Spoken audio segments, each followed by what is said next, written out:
Really quick today, we're coming in with a quick check-in.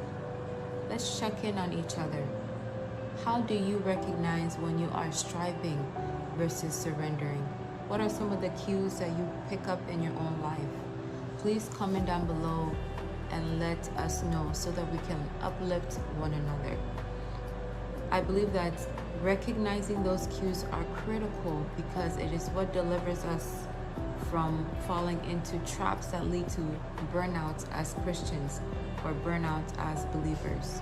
So this topic, I believe, is very necessary.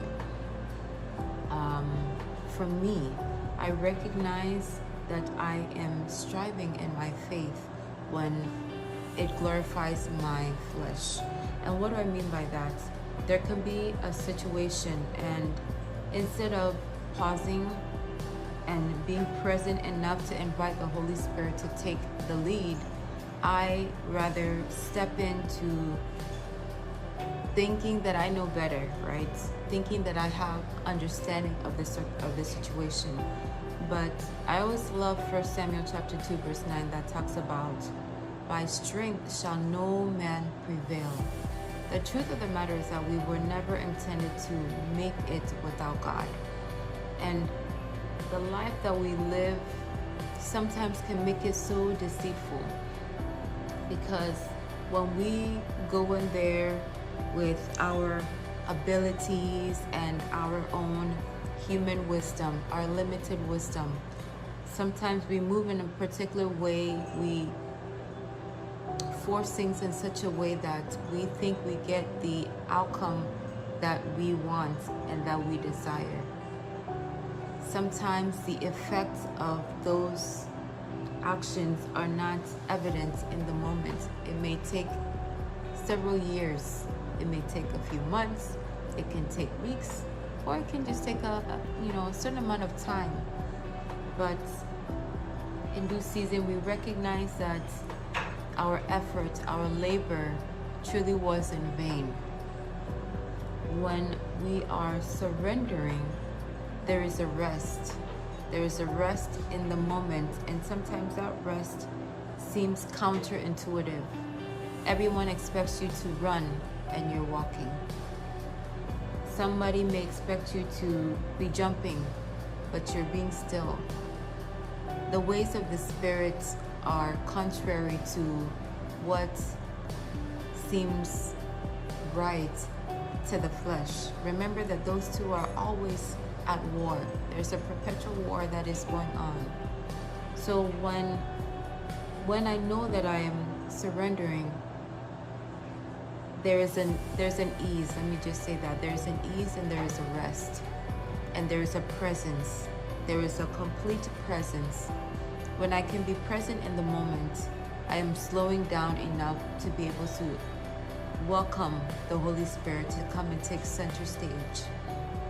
Oftentimes, we may welcome the Holy Spirit to come and take a seat and make him like a spectator.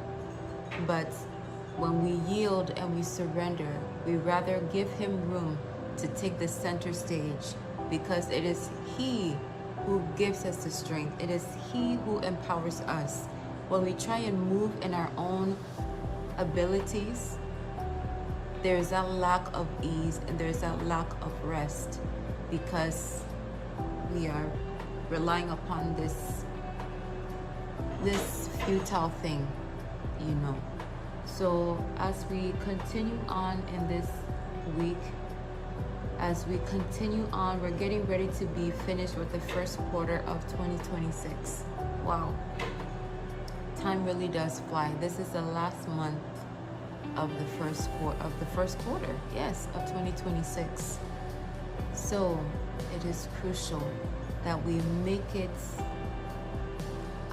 something of great importance to say that, Lord, I need your help. I need you to give me grace.